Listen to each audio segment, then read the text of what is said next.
Hello everyone, what's happening? What's good? My name is Nori. I'm a meditation specialist and a yoga teacher in training at Yoga Vision. Today we will be exploring why your manifestation efforts aren't working and what you need to do in order to shift to make your dreams and your desires come true.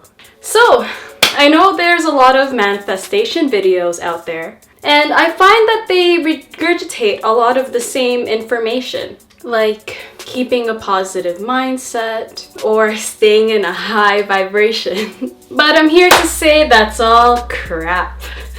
Or at least that's the fluffy part of it. In reality, we human beings have a lot of shit going on, and there are a lot more factors that thinking positively just won't impact or change. The reality is, manifesting isn't so much an entire feel-good process. You have to put in a lot of work that could actually be really difficult or even painful.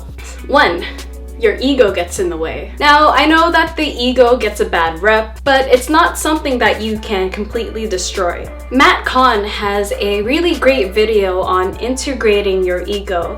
I'll link that down below. It's been really helpful for me. Essentially, your ego is your protective self, and this is the part of you that doesn't want to change. Even if certain habits or patterns of thinking aren't serving you in a productive way. In Kundalini Yoga, there's a saying that goes, poke, provoke, elevate. Here, your ego gets a little boop. And like a diamond, pressure is placed on you by your teacher or your mentor. You are confronted face on with every single way that you might be sabotaging yourself. And let me tell you, it's extremely uncomfortable. Your ego just doesn't like being wrong. Cognitive dissonance is a real thing. And this happens to me all the time with my wonderful teacher, Salima. We also have a YouTube channel together. I'm the one filming and editing, and she, of course, is the teacher. And we have lots of Kundalini classes there.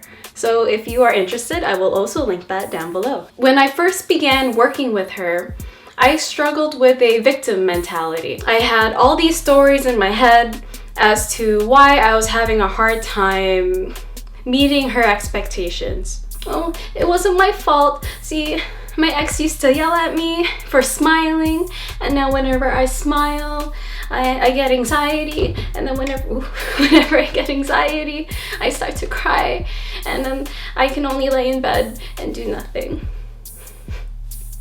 When you say it out loud and you boil down your problems, you'll realize that it sounds ridiculous.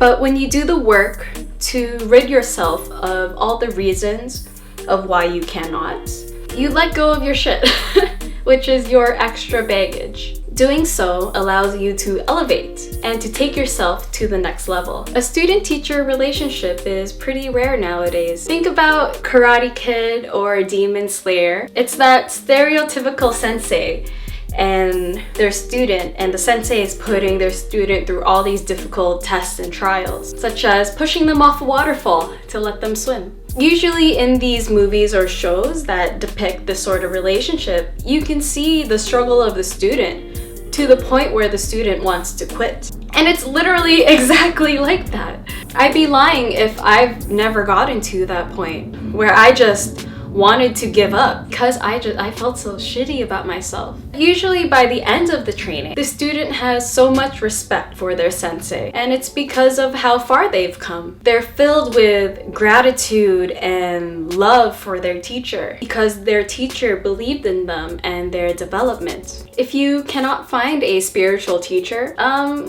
just look for somebody that you trust to give you the tough love. It could be a partner, a parent, your best friend. It's somebody who can see and point out your flaws, but be ready to feel provoked and to handle it with grace. Remember that they're doing this out of respect for you, respect for your higher self, and you should respect them for seeing that potential in you. And for helping you bring that out.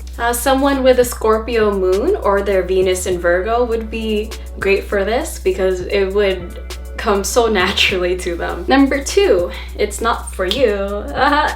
So in astrology, there's something in your birth chart called your South Node and your North Node. Some see this as your karmic destiny. Your South Node is what comes easily to you, something that you have already mastered. Your North Node is your guiding star. It's what you're meant to develop to fulfill your karmic lessons in this lifetime. And when I first found out about my North Node, I was pissed. So my South Node is in Taurus, and my North Node is in Scorpio. Taurus is all about material comforts, like a nice home, good food, money to buy the things that you want. Then Scorpio is all about transformation, death, and rebirth, going deeper into the unknown. Yeah, and at first I was pissed because I like my material comforts. And that was my focus of my manifestation efforts. You know, more money, more things, some luxurious travel. And I thought that meant that I had to let go of the idea of attaining material wealth altogether. It's kind of like that I had to go through that stereotypical spiritual path where you just wear robes all day and you don't have anything material for yourself because the material world is all an illusion. But that's not the case. I understand now that when I manifest, I should do it through a need for transformation, from the intention to elevate my spiritual understanding, rather than from the need for material possessions. And that doesn't mean that I cannot have material possessions. That's something that I've already mastered. It's the lens in which I operate that has shifted. So this will be different for everybody. I recommend learning about your personal North Node to find which direction to move in. Then from there, the universe will support you. 3, you're not taking care of your health.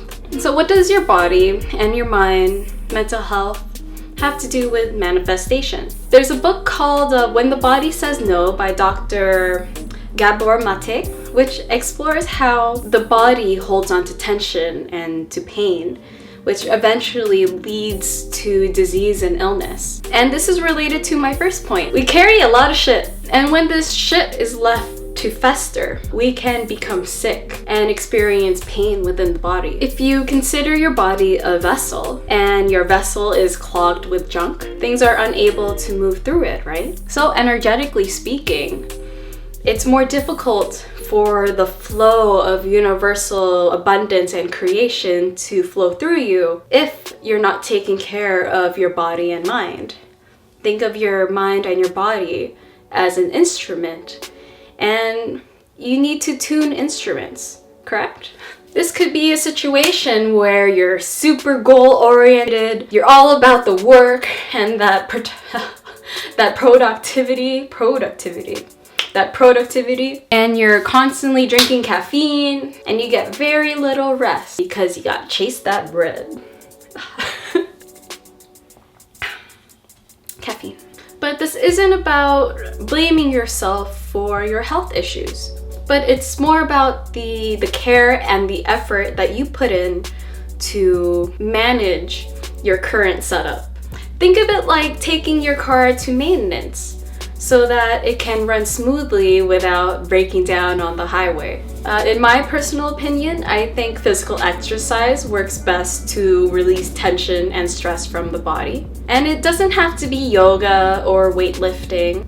What matters is that you find something that you personally enjoy. For looking after your mind, I recommend meditation and breath work. When you meditate, you strengthen and tone your nervous system. Your body will be able to regulate itself more easily. This means your fight or flight response won't be triggered as easily. And if it is triggered, you'll be able to bring yourself back down, back to neutrality a lot easier. So, to recap, the way you manifest your ideal reality requires a lot more work than keeping a positive mindset or writing down some positive affirmations. You need to see your shit. Look at your shit in the face and let it go. You need to learn about yourself, your shadow aspects. Go within and go within the direction of the lessons that you need to learn in this lifetime. You can't expect things to change if you continue to do the same things. So take yourself out of your autopilot mode and try something different today. Thank you, everyone. If you like this video, please consider subscribing. I don't have a gun to your head, but I could. If you're new here like I am, say hi down below. I'd really like to chat. I'll be posting meditations and different ways that you could possibly come out of your comfort zone and shift so that you're not always in that same thought patterns, or you're not always doing the same things, looking for different results. So thank you. I will see you again next time. Peace.